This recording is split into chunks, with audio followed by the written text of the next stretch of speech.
Have you ever enjoyed a game so much and thought to yourself, man, this game is great. If only there was a way I could play it twice at the same time. You probably haven't, but I sure have, so I purchased a second GameCube, another Game Boy Player add-on, and set up these wireless controllers to control both consoles at once so I can play Pokemon Ruby and Pokemon Sapphire at the exact same time. I mean, come on, who just doesn't have two GameCubes laying around to play two games at once? The main reason why I thought to do this was because ever since I was a kid, I always wanted to complete the Hoenn Pokédex but never did, then lost my Game Boy Advance SP and copy of Pokemon Ruby, so I never had the chance until now. We'll be doing a Professor Oak's challenge for Pokemon Ruby and Sapphire version where we have to complete every possible Pokédex entry we can before each gym badge, but unlike other Professor Oak's challenges, we will include all version exclusives between both games, trade evolutions, and we'll be playing both games at the same time, and have this copy of Sapphire assist in my goal of completing the Hoenn Pokédex in Pokemon Ruby version.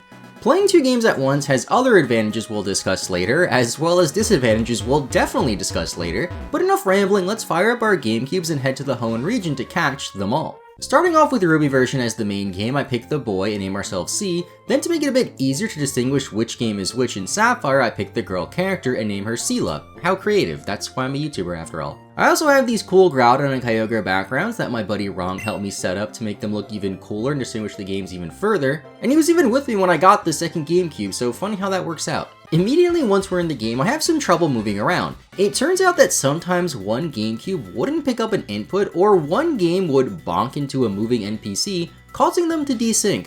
This was more of an issue at the start, but later on I realized that I could just plug in a second wired controller into a different GameCube port on each of the GameCubes to control each individual GameCube separately, which was much easier than yanking out this 20-plus-year-old wireless controller receiver every 10 minutes when I need to control just one game and not the other. For Ruby version, I picked Torchic as the starter, since that was the first starter I picked as a kid when I first played through this game. Then in Sapphire, I picked Trico, so we can trade it over to Ruby version, then reset the save file on Sapphire for Mudkip to ensure that we have access to all 3 starter Pokemon, since again, we want to get all 202 Hoenn Pokemon in this challenge.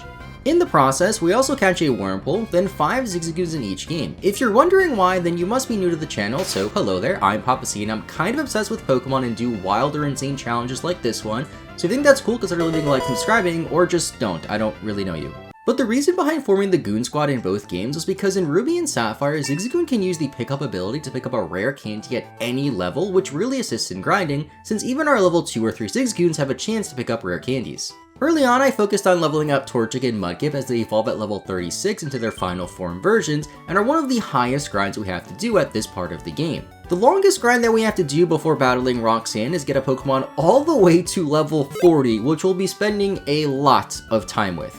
Continuing into a forest that we won't spend 16 hours in like in the Viridian Forest in Yellow version, we get some more encounters like Cascoon. Then in Rustboro City I get the Cut TM, and as I always name my Zigzagoons after One Piece characters, I of course taught Cut to Zoro, which seemed lore accurate at the time. About 2 hours into the first stream of this challenge, Torchic and Mudkip evolve, then I catch some more Pokemon like Nincada, Wingull, Seedot, Surskit, Lotad, Poochyena, then I go for a Rowlet, which is only a 4% encounter rate spawn, just to see it appear in both games at the same exact time.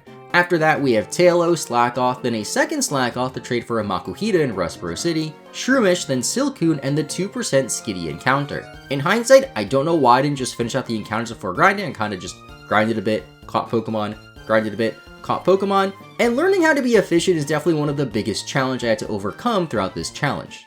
Now that our starter Pokemon are a higher level, we can switch trade now, and I decided to take advantage of the boosted EXP Pokemon get when traded, but since we have no gym badges, traded Pokemon won't obey us, so I have to switch train them. In Ruby and Sapphire, only the even number badges allow traded Pokemon to obey you at an increased level, so we have to rely on this strategy for a while of just switching back and forth. The final Pokemon we need to catch here is Whismur though, a rather unassuming Pokemon that has a 100% encounter rate in the Rust Turf Tunnel. This is the last Pokemon we need to actually catch in this section, and the rest of the Pokedex entries needed can be obtained through evolutions and leveling up our Pokemon. We enter the Rust Turf Tunnel with 22 Pokemon in our Pokedex, and fittingly the first 2 evolutions we have here are the version exclusives, Seedot and Lotad into Nuzleaf and Lonebright respectively. Actually, that's not how respectively works, you have that backwards. Then to finish off day 1, we get Dustox, ending day 1 with 26 Pokemon out of the 45 that we need to fight Roxanne. Day 2 was a short stream as it was Pokemon Day, so Legends EA took most of the focus on this day's stream. We had no new evolution, so into Day 3 we're back in the tunnel. The Rusturf Tunnel is the best place to grind since Whismur gives the most EXP, so we'll be battling thousands of them and maybe we'll get lucky and find a shiny Whismur. I start focusing on leveling up Poochyena and Slackoth, which has a visible butt in its back spray just like Feraligatr. And this is the day where I really started to take advantage of the boosted EXP from traded Pokemon to make things go a bit quicker leading into our next evolution. Number 27. Still a lot more to go before Roxanne. But I pressed B. I don't know why I did that, chat. I accidentally pressed B when Poochyena was trying to evolve into Mightyena. This was because I was playing 2 games at once, and often I would press B to advance the dialogue in one game without having to worry about the other game pressing A and interacting with an NPC or doing anything else, which still happened quite a few times anyway, but the consequence of doing this is accidentally canceling my evolution, but this was just one of many issues that would arise from playing both games with the same controller. I thought it would be faster since at points like this we can grind 2 Pokemon at once and have extra Zigzagoons to pick up more rare candies, but we'll see how that goes as we progress. Then finally, Poochyena decides to evolve again, and I don't press the B button, then we get Vigoroth, and closed off Day 1 with Treecko evolving to Grovyle, putting us to 29 Pokemon heading into Day 4.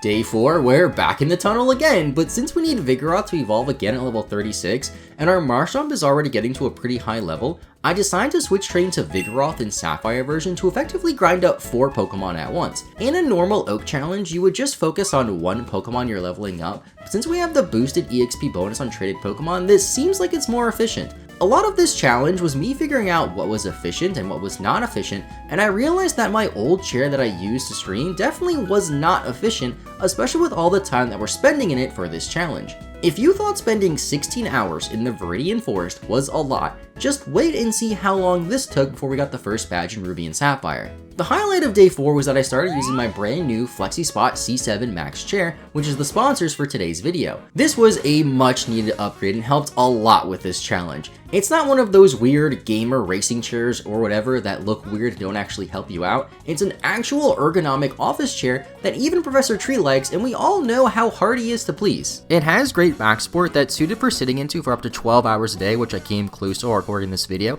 and it also has great lumbar support for my lower back to make myself feel a lot better while sitting in this chair. Within an hour of using this chair for the first time, Makuhita finally evolves into Hariyama, which was one of the longer grinds pre-Gym 1, and this new chair having better cushion resilience than my old chair made it more bearable and doesn't hurt my butt at the end of the day. Plus, the headrest on my old chair ripped less than a week after I got it, while the material on the Flexispot C7Max is a higher quality that is more durable, allowing me to rest my head and neck on an adjustable headrest while I grind up Taillow into Swellow for our Pokedex entry number 31. While focusing on leveling up routes next, we can discuss how these 5D armrests can be easily adjusted to fit my arm while working on my computer. One issue that I've had with chairs in the past was that the armrests would often hit the edge of my desk or scrape against the bottom of the desk when being pushed in, but the armrests on the Flexispot C7Max are very adjustable, so I can have them as high or low as I want, and I can even adjust them forwards, backwards, and widen them if I need to. And can your new chair do this? Flexispot offers a footrest option that was easy to install so I could rest my legs while editing this video. You can use my link in the description to get the best price on Flexispot chairs like the C7Max that I'm using. They have a 30-day return policy for a risk-free trial and a 10-year warranty. Flexispot has chairs to fit all budgets, and I'm glad that they reached out to sponsor this video and support my long gaming hours with a top-of-the-line chair. So thanks again for sponsoring this video, and check them out linked below. I know some people don't like sponsoring videos, but I actually like this chair, but with the increased budget I can buy more Pokemon games like maybe Pokemon Box, which would have made this video a bit easier, but at the same time I really don't want to spend $2,000 on a GameCube game that is effectively just Pokemon Bank or Pokemon Home, because Pokemon Bank is like old, just like your mom. That ends Day 4, so with Day 5 it was a shorter day as Ralts evolved into Kirlia and Wingull evolved into Pelipper, bringing our Pokedex total to 33. Bruh, 16 hours. 16 hours! This is now longer than Yellow version in the forest. Yep, 16 hours, and we still have more than 10 Pokemon remaining as we start Day 6. 16 hours. I had some PC issues Day 6 as well, most likely because all of these USB devices that I have plugged into my PC, like the Facecam, 2 GameCube capture cards, the DS capture card that I had running sometimes for a future project on Fire Red, and then other stuff like my teleprompter, which I'm actually using for this video, keyboard, headset, and all that jazz. Turns out that having a USB hub plugged into another USB hub isn't the smartest idea, but at least now we can just focus on Ruby and Sapphire. I also might need to get a new motherboard, so hopefully I can finish this video before my PC explodes. And by the way, if you're wondering why Sapphire version looks a little bit different than Ruby, there's two reasons for that. The first reason is that each game key is being recorded with a different capture card. Ruby actually has a generic standard definition capture card that I got online, while Sapphire has the HD one that I got a few years ago, and Sapphire is also being played on a Japanese GameCube I got while in Canada. I still don't really understand why Ruby looks better despite having the worst capture card, so I'll just blame the Canadian GameCube for doing that. Just kidding, I love you, Canada. I am literally drinking Tim Hortons as I'm writing out this part of the script. As for the gameplay, we're now focusing on Ninkata and Surskit. Did you know that Surskit in Dutch roughly translates to sour shit? And honestly, sour shit is probably better in battle than whatever Surskit is supposed to be. These were pretty annoying since they're weak Pokemon, but at least Ninkata gives us 2 Pokedex entries when it evolves. At the start of this day, I even said how I thought I could finish the entire challenge in a week or so from today, and let's just say that was very wishful thinking. Continuing along with our Whismur massacres, I tried to use Ninkata and Surskit, but they both suck, and then Ninkata evolved into Ninjask and Shedinja before Masquerain. Probably because Masquerain evolves at a later level, which I probably should have specified better in the script. Then, towards the end of day 6, this happened. Finally, Masquerain. Now we can focus more on Whismur as well as Zigzagoon. Even though we had multiple in our party in each game, I almost forgot that we also have to evolve Zigzagoon into Linoon and not just use it as a tool to get a bunch of rare candies. Instead of using one of the Zigzagoons we already had, I just caught another to grind that one up. Whismur's level 20, chat. You know what that means. Another evolution. Pokemon number 37. We're making progress, only a handful more to go. Granted, it's the hardest ones, plus Shroomish, which I guess isn't that hard. But it's all the starters, it's Vigoroth, it's Gardevoir. Yeah, we need rare candies. With 8 Pokemon left, we have just the hardest Pokemon remaining. But at least we stockpiled a lot of rare candies with our army of Zigzagoons. We accumulated over 70 rare candies thus far, so I was able to use them mixed in with a bit of grinding to get to our goal of 45 Pokemon in about an hour. This means that we have all 3 Final Form starters without a single gym badge. I honestly have no idea that's ever done before, but now we did it. Do you want to take a guess how long this took in terms of in-game time? Remember, we have 2 games going at once, so in theory we should be able to grind in both games at once and get more rare candies than playing a single game. 21.5 hours. 5 hours longer than the Viridian Forest in Yellow version. If you add on Sapphire's 21 hours, that's 42 hours of gameplay, just grinding, pre-badge 1. I don't even want to think about how long it would take if I was just playing a single copy of the game, as although playing both versions gave us more Pokemon in 2 more starters than an extra exclusive with the Lotad and the Nuzleaf, I don't know why I said Nuzleaf and not Seedot, taking over 40 hours combined is still a lot. If you're wondering why Sapphire has less game time than Ruby, that's partly because I had to reset it to get the other starter Pokemon, and partly because its battery is dead, causing it to take an extra few seconds to start up each day, which adds up a little bit for the 30-minute or so difference between each game. Having Ruby with a working battery and Sapphire with a dead battery will be very important later on, as there's some benefits to having a dead battery in a Generation 3 Pokemon game. Strangely, this copy of Ruby version, which doesn't even have a sticker on it, and is in overall worse condition than my Sapphire version, somehow has a working battery that doesn't look like it's been replaced, while the Sapphire battery is dead. I should probably show them side by side so you can see what I mean, as the Sapphire is in slightly better condition. I mean, it's mostly just the sticker, to be honest, but like, who the heck rips stickers off their games? That's just weird. Now, thanks to having a ton of rare candies finishing out our hardest evolution, we can finally take on Roxanne. Twice, I guess, and get our very first gym badge. Traded Pokemon only start to obey you after getting Brawly's gym badge, and seeing how he is the second gym, we should be able to take advantage of that pretty soon. On day 7, I start to realize that playing 2 games at once is probably just overall harder than if I just played a single game for this challenge. I know I've said it like 6 times, but that was pretty much the overall theme of these streams. Why am I playing 2 games at once when playing 1 just makes more sense? We're in too deep now to start over, so now we should probably focus on Brawly. Wait a second, the second part of the Professor Oak's challenge guide says we have to fight Watson next and not Brawly? That means traded Pokemon still won't obey us at all. The way that Professor Oak challenges work is that you're supposed to take on the gym that unlocks the most new possible encounters for you then complete every Pokedex entry you can before battling that gym leader, and since Brawling only gives you access to Flash outside of battle and doesn't unlock any new areas, that doesn't give us any new Pokemon, while Watson does, as beating him gives us access to Rock Smash, which opens up a few more towns and areas. At least in this section we have less Pokemon than the previous section with 31 Pokemon versus 45 previously, and we can grind in a better place than the Rustturf Tunnel, and I never ever want to go back to the Rustturf Tunnel again. Still can't believe, by the way, after playing for a collective of over 40 hours between both versions and probably killing thousands, if not 10,000 plus Whismers, still didn't get a shiny. I try my best to stream and archive the entirety of these more ridiculous challenges so I can show that they're being done legitimately, and playing on official hardware and cartridges is just cooler in my opinion. On day 7 we sail over to Dewford and get the Olrod so we can fish for Tentacool, Magikarp, and Goldeen, then head to the Granite Cave for Zubat and Geodude, bringing our total to 50. Only 152 more to go, and we're barely a quarter of the way there. For Aeron, I decided to catch one in both versions of the game for a few reasons. When switch trading, it's optimal to trade the Pokemon over to the opposite game for the boosted EXP bonus, and to ensure that each version doesn't have more Pokemon than the other, so for some Pokemon I just catch them in both games and then trade them over to the opposite game so they have an equal amount later on. Then we have our next set of exclusives in the cave in Mawile and Sableye, with Sableye having to be traded over to Ruby version. In hindsight, I probably should have just filled out the Pokedex in both games at once, but I only have one English copy of Sapphire version, so this save file will probably be reset somewhere down the line for a later video, while I have quite a few copies of Ruby, as Ruby is just more commonly found for me. I also don't really know why I decided to do this on my stickerless copy of Ruby when I have one with a sticker, but whatever. Next, we can go on over to Slateport City, home of our resident Pokemon professor, Professor Tree, so let's have him explain the encounters for this part of the game.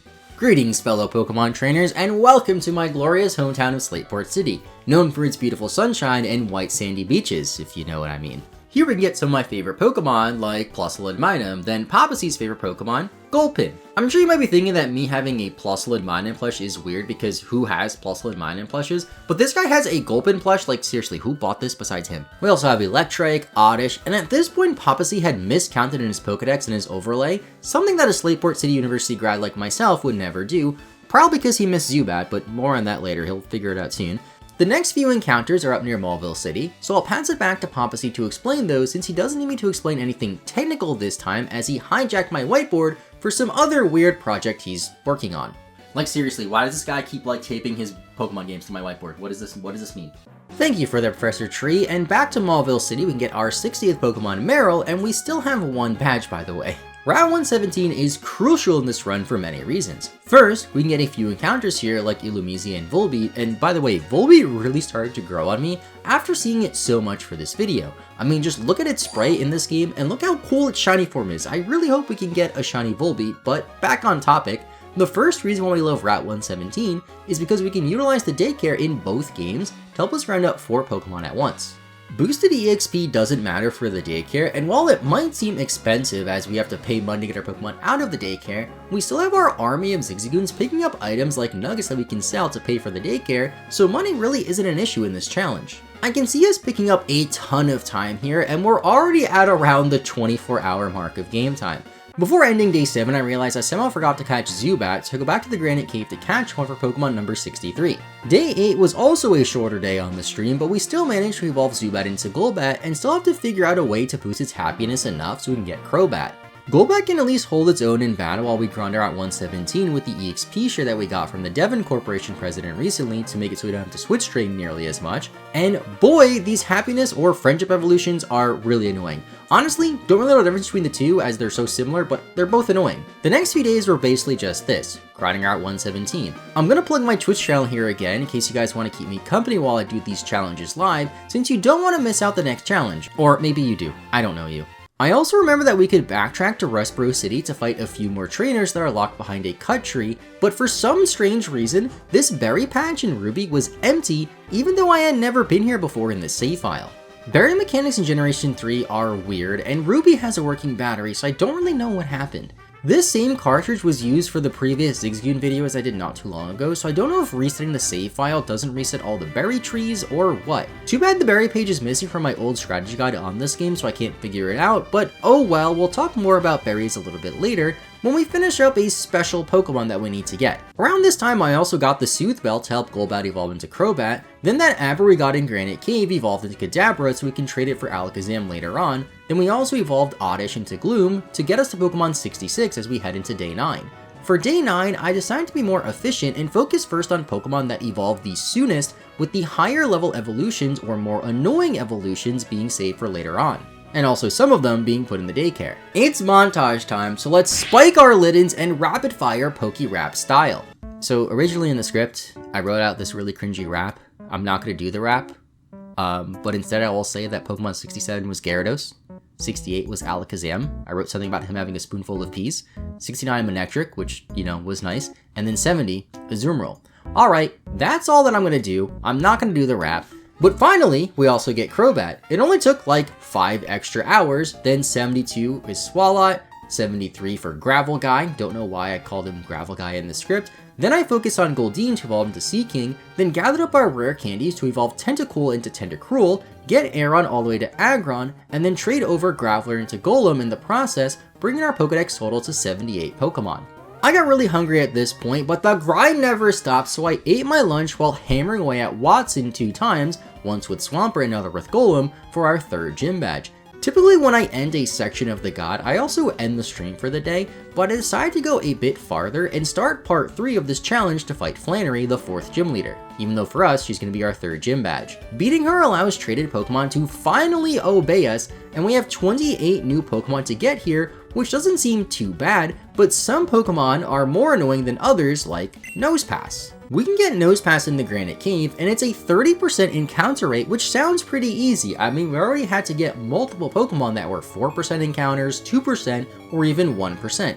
You might be wondering why we don't have Nosepass already, as we've already been to the Granite Cave, and it's not because I forgot it like I forgot Zubat, but that's because you can only get Nosepass by smashing rocks, which we can now do after beating Watson, but hey, again, 30% encounter rate, that's not too bad, that's like almost 50%. The issue with that is each time we smash a rock, we aren't guaranteed an encounter, and there's only like 5 rocks we can smash in this area to get it, so we have to constantly leave the area and come back to reload the rocks. With 2 games, that's 10 rocks each time, but all the encounters in the cave and constantly reloading back and forth caused my games to get really out of sync, so it was really annoying playing 2 at once, so I just focused on Ruby version for Nosepass. This was the point where playing 2 games at once really started to mess with my brain, although there were a lot of points where I had each version doing completely different things flawlessly, and I felt like Neo in the Matrix except without all like the bullet dodging nonsense. I was just catching Pokemon instead. This Nosepass excursion took a little over an hour. 1 hour, just smashing rocks, all for Nosepass.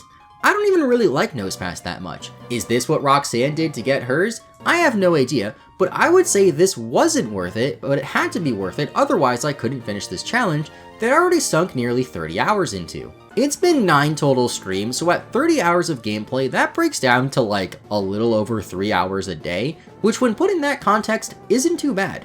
My full-time job during this challenge was basically just playing Pokemon Ruby and Sapphire, working on this video where I write about Ruby and Sapphire and other videos that also required me to play Pokemon, and yet I still found a way to complain about that. I'm a YouTuber, don't blame me, we love to complain about everything. From day 10 onward, I try to play for at least 5 hours a day, with a lot of the later days pushing over 7 hours. I wanted to finish this challenge as soon as I could, but I also wanted to avoid burnout, and I think I did a really good job at that since I really enjoyed playing this, and even when I wasn't doing this challenge, I was just thinking about this challenge. With Rock Smash though, we can head north of Mauville and also get Machop and Numel, then go into the Fiery Path for Slugma, Torkoal, Koffing, and Grimer to put us at 85 Pokemon. We send some of our new encounters to the daycare and then continue along to pick up Spinda and Sandshrew just outside of Fallarbor Town. The other Pokemon found on this route is Skarmory at a 5% encounter rate. That's not too bad as we've had to find a lot of other Pokemon at a lower encounter rate, even 2% or 1%, so much so that while doing this challenge, I've been considering doing a video where I beat the game with only say 1% encounters, but hey, let me just admit that's just another excuse for me to have a reason to play Pokemon Ruby and Sapphire again, since that's all I do apparently. It only took me about 50 minutes to get Skarmory, even though in my notes I wrote it took a long time, with long being in all caps. Again, us YouTubers just love to complain. Continuing through Fallarbor Town, we could find Swablu and then Seviper and Sapphire, then the Ruby exclusive Zangoose, Then for the other exclusives we can find in Meteor Falls, Solrock, and Lunatone. At this point is where we started to see some of the bigger differences between Ruby and Sapphire version when it comes to doing a Professor Oak's challenge, or just a catch-em-all challenge really. While most of the game is the same and every paired Pokemon game has version exclusives, Ruby and Sapphire have a few more differences than I expected. First though, we can get 2 Moonstones since one appear in each game in Meteor Falls, and we'll need both of these for this challenge. Then we'll need a Sunstone as well, which we can only get in Ruby version. The reason why Sunstones are only in Ruby is because Solrock, a Ruby exclusive, has a 5% chance to hold when we encounter it, so we need to teach Thief to Mightyena to try and steal one. In later games like Pokemon Emerald even, some abilities have out-of-battle effects like Compound Eyes, which boost the chance of a wild Pokemon holding an item from 5% to 20%, but we can't do that in Ruby and Sapphire, so we have to pray to RNGesus for this Sunstone. This isn't the only time we need to use Thief though. Solrock, give me your Sunstone.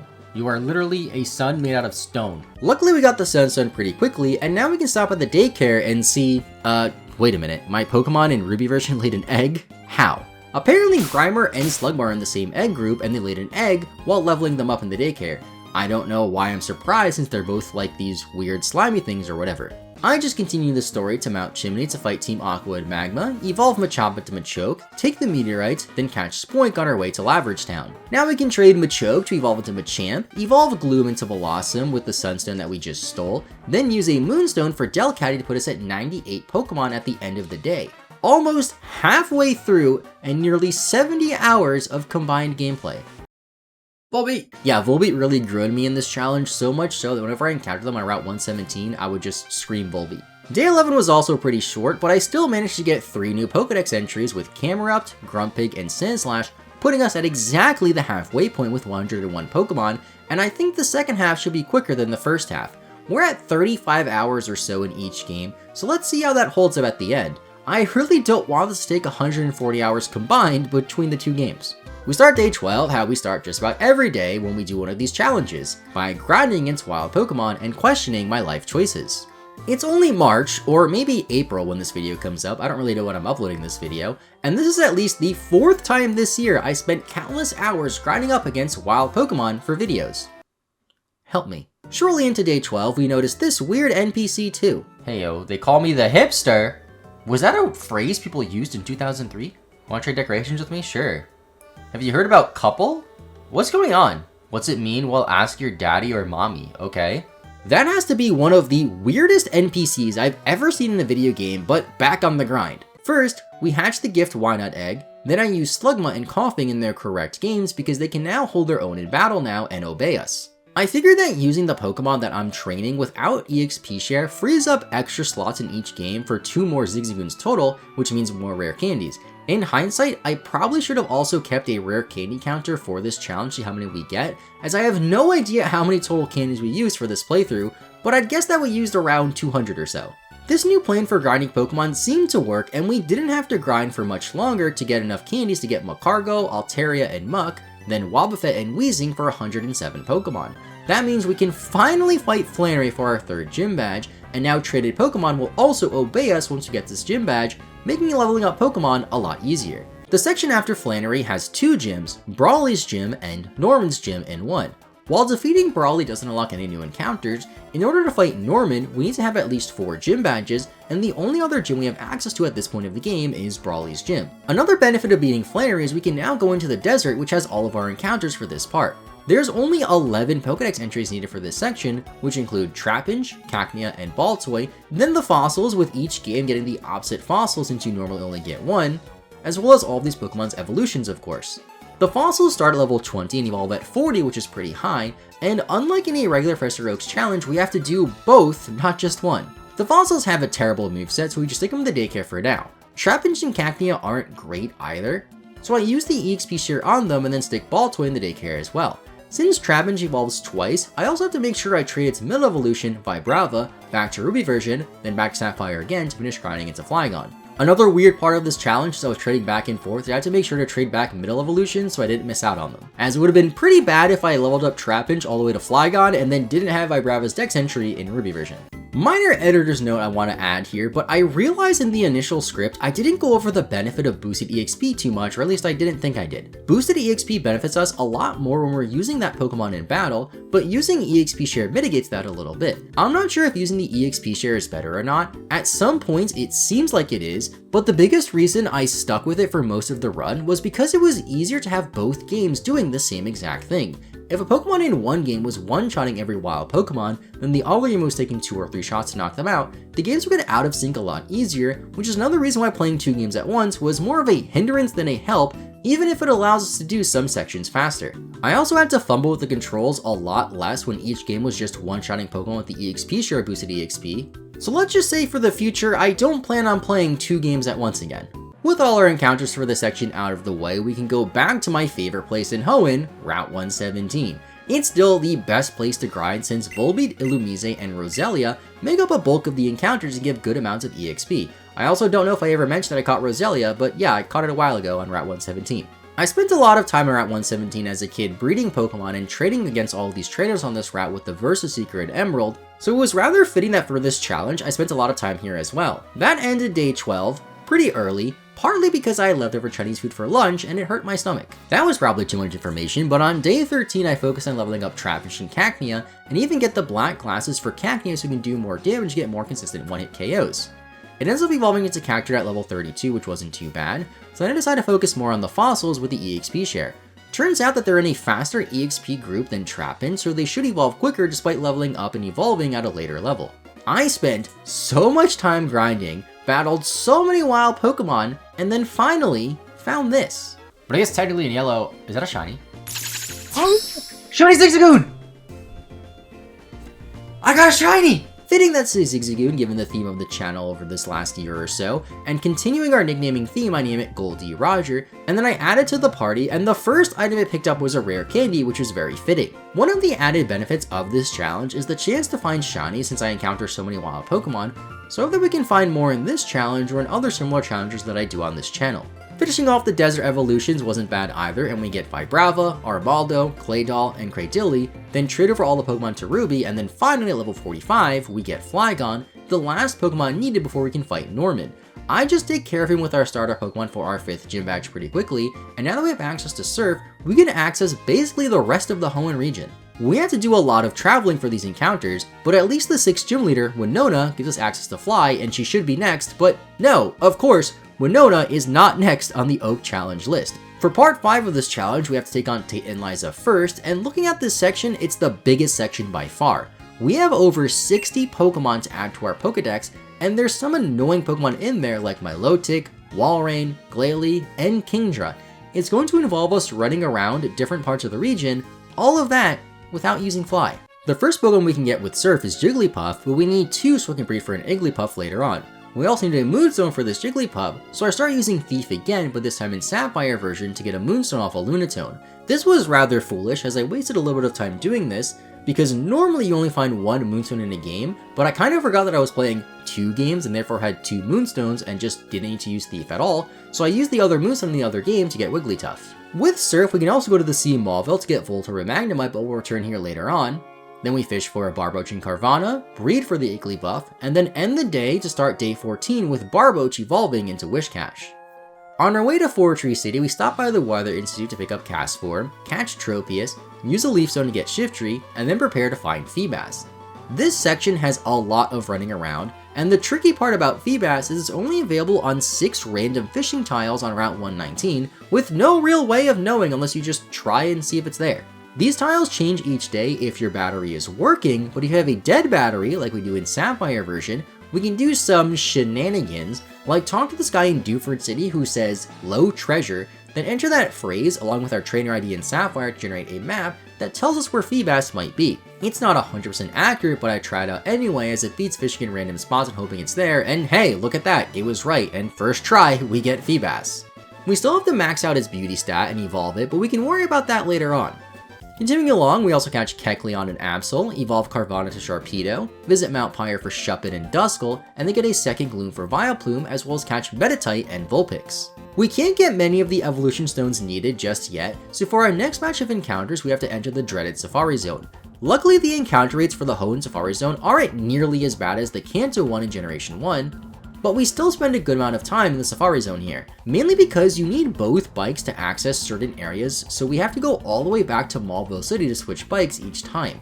In hindsight, maybe I should have just had one bike in each game, but there's still a lot of encounters here we have to get, like Pikachu, Doduo, Girafarig, Psyduck, Natu, Rhyhorn, Pinsir. Then we get a Firestone for Ninetales, evolve Natu into Xatu in just one level, then go back to the Safari Zone for Phanpy, Heracross, then the 1% Dodrio encounter and 5% Golduck encounter in the water.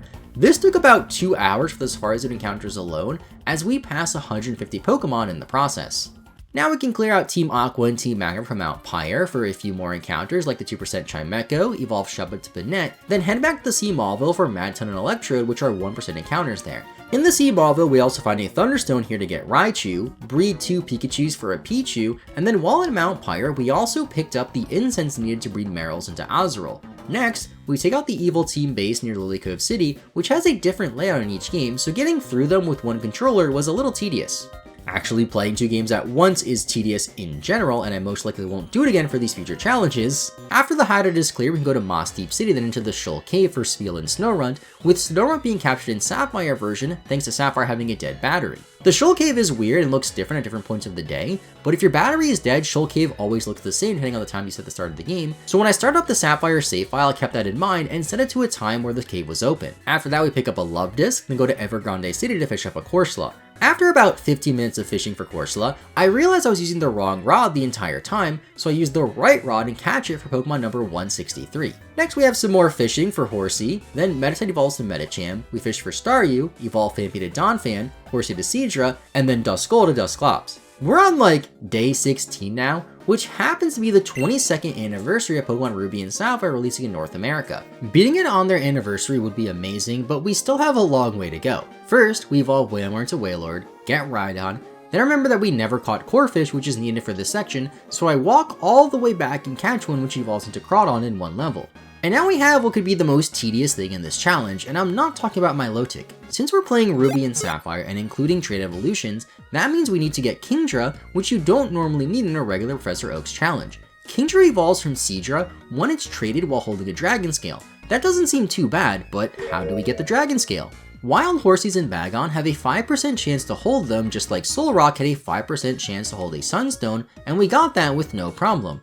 Well, we can't access Bagon yet, so we have to use Thief on Horsies. The issue with that though is Horsey's only found via fishing and has a 15% encounter rate, meaning if you factor in the 5% chance to hold a Dragon Scale, that's only a 0.75% chance that we get a Horsey with a Dragon Scale after each fishing encounter. Fishing encounters are also slow, and each time you cast your rod, you're not guaranteed an encounter, so we could be here for quite a while, especially since I keep reeling in my rod too late and messing up the encounter.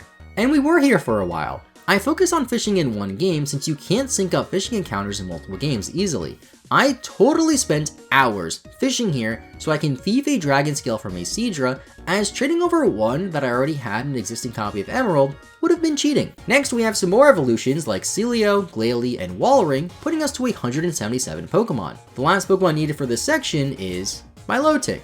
So in modern games, we evolve Feebas into Milotic when it's traded while holding a Prison Scale. That's not too hard, but in this game it's much more difficult, and I see why they changed its evolution requirements. Generation 3 introduced contests as well as contest stats, I guess you can call them, and in the case of Feebas, it evolves to Milotic when its beauty stat is totally maxed out. Luckily, it's the only Pokemon in the game that evolves with such a ridiculous requirement, but how do we increase the beauty stat?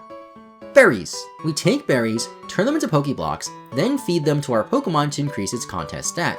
For beauty, we need blue or indigo Pokeblocks, so I go across the Hoenn region in both games without Fly to collect all of the blueberries I can find, mash them into Pokeblocks, and then finally Pokemon 178 Milotic is in our Pokedex. That wasn't really as bad as I thought, especially since I was able to trade over Pokemon holding berries, which is why Goldyroger moved from Sapphire version to Ruby version. That took us a lot of hours, but with 24 Pokemon remaining, the end is in sight. First, we take care of Tate and Liza, then prepare for part 6, where I have to take on the Sootopolis City Gym Leader. This section doesn't have too many Pokemon at least, in fact it only has one Pokemon that evolves via level up in Chinchou. We catch one with Dive, then also get 2 Clam Pearls that we need to trade later on, then Relicanth as well as some Water Stones in the abandoned ship to get Starmie and Ludicolo. Next we have some more evil team stuff to get like the cover legendaries. Groudon wasn't too stubborn, but Kyogre certainly was. My strategy for it was to paralyze it and also flash it a bunch so it would miss hits. Eventually it ran out of PP and started to go for struggle, and apparently you could miss struggle. I had no idea that was a thing. Kyogre knocked itself out on the first time, but we got on the second attempt, so finally, this battle is Kyogre. Next we have some of the Regis to catch, but first I decide to pick up the scanner key item in the abandoned ship that we need to exchange later on for the Deep Sea Tooth and Deep Sea Scale in each version to trade for our Clamperos to evolve into Huntail and Gorbis. I remember as a kid these Pokemon were a hot commodity on the playground, since it required you to do the abandoned ship side quests and then trade them over to evolve them. Now we can focus on the Regis, with Regice being first. After doing the ridiculous puzzle to unlock the Regis chambers, which involve having a Relicanth and a Wailord in your party, reading Braille, and using Dig, we can then go to the island cave and read some Braille, then stand still for exactly 2 minutes till the cave doors open up, allowing us to fight Regice. I don't know why this was so complicated, and the catch rates in these older Pokemon games are so brutal, so getting Regice took a lot longer than I thought, so much so that I resorted to using timer balls to catch it. Regirock was much easier at least. Then we evolved Chinchou to Lantern, and then trade the Clamperos to evolve them into the last 2 Pokemon needed before we fight Wallace, who's the 7th gym leader for us. Now that we have access to Waterfall, the only new Pokemon we can catch is Bagon. We find it in the Meteor Falls in this random room in the back of the cave. While leveling it up, I had one game grinding rare candies, and then the other game that had the Bagon, it was being grinded in the Victory Road. Evolving Bagon into Shelgon, then Salamence didn't take too long, although I say that as we're sitting at 63.5 hours played in Ruby, for nearly 130 hours in both games combined. And at this point I started to realize, playing 2 games certainly was not much faster than playing 1. Now that we have Salamence, we can beat Winona and get Fly, but it's a little too late. I estimate that from the time we got the 5th gym badge to now, we probably wasted about 5 hours of game time from not having Fly and having to run or surf around the Hoenn region. It might not seem like it in the video, but it was a while. Now the only Pokemon we need to get before we face the Elite Four is Registeel, because we have to use Fly in its cave to open up the door to it. I don't really get it either, but just get in the ball, Registeel. For the Elite Four, each game has an overleveled starter, then I have Kyogre, Groudon, Salamence, and the Regis to split between each version along with the shiny Zigzagoon that we got earlier. We got through it pretty easily since surprisingly the Victory Road didn't offer any new Pokemon for us to catch. This isn't the first time I gave a Zigzagoon a Hall of Fame entry, and it certainly won't be the last. Now for the post-game. We just have 8 Pokemon left before we reach our goal of 202 Pokemon for the complete Hoenn Pokedex. The first one we can get is Beldum, which we just steal from Steven's house, and then we can grind in the Elite Four. After only about 3 or 4 Elite Four runs, we can trade Metang back to Ruby version, and level it up one more time to get Metagross. Next, we set up for Latios and Latias. I had Ruby set up for Latios while Sapphire was grinding Beldum for a bit, which involves running around the grass on Route 110, leaving the area, and then coming back and trying again, and repeating until Latios or Latias appears. It's a roaming legendary, so that's what you have to do in order to get them. I also decided to use my Mask Ball on them once they appear, and Latias appeared first in Sapphire version, much quicker than Latios, allowed me to go to the top of Sky Pillar in both games to get Rayquaza. It has Rest Heal HP, which was really annoying, and it's a whopping level 70, so I just spam balls in both games to get it much quicker than Kyogre or Regice took even. I then trade around the missing Pokemon to put Ruby at 200 Pokemon. That is technically enough, and we did complete the Hoenn Dex requirements according to the game, but I want to go above and beyond and get everything that Hoenn has to offer. The first Pokemon missing is Jirachi, which we can get from the Coliseum bonus disc. This disc is ridiculously expensive for what it is, and I'm glad that I got it as a kid for free when I just pre-ordered Pokemon Coliseum. I also played Coliseum for a previous Professor Oak's challenge video on the channel, and it was a ton of fun, so you should totally watch it after this video. With Jirachi in our decks, that just leaves one Pokemon, Deoxys. Fittingly, Deoxys also happens to be number 202 in the Hoenn Dex, and it's a Pokemon that always eluded me. While I was able to catch one in Omega Ruby and Alpha Sapphire since it's part of the post-game, the only way to get Deoxys in Generation 3 was through an in-person event. The last time one of these ran officially was over 20 years ago, and I remember going to one at the Pokemon Center in Manhattan, except I somehow messed it up and realized as I was walking out of the building, so I told my mom and asked if we can go back, so we went back so I can do it again, just for me to realize I somehow messed it up again, but I was too embarrassed to say anything to try again. As a kid, I always wanted to complete the Hoenn Pokedex, and failing the Deoxys event and losing my original copy of Ruby version prevented me from doing that for so long, but I happen to have my original copy of Emerald version, which does have the Deoxys event loaded on it, from a convention that I went to last year. Someone happened to have the same gear used to distribute Deoxys officially all those years ago, and they used it on my Emerald game. I never caught the Deoxys in my Emerald version, and although I can't get this Deoxys event in my Ruby and Sapphire that I'm working on for this video, I can at least go for an Emerald version then trade it over to Ruby version. The team I constructed included my level 100 Zigzagoon, of course, then some Pokemon from my other videos that I worked on like the Coliseum Oak Challenge video.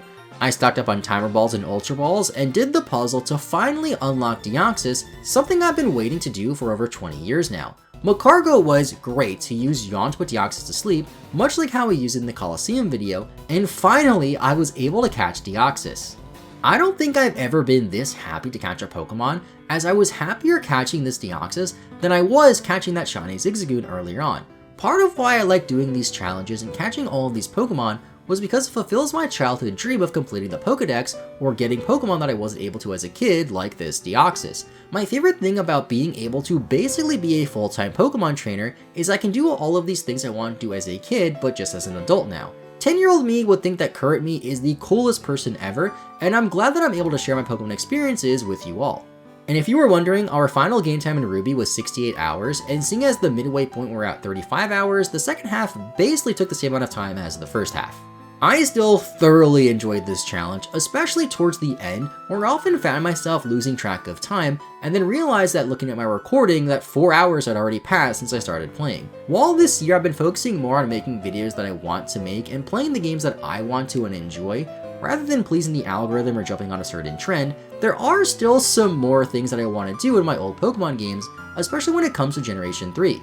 Completing the Hoenn Pokedex is awesome, and I'm so happy to finally have a copy of the game with this cool certificate, but there are still a lot more Pokemon that I need to catch, like in this game that I remember getting on release day the day it came out. Check out twitch.tv/PaPaSea for more, so until next time, thanks for watching, and bye bye.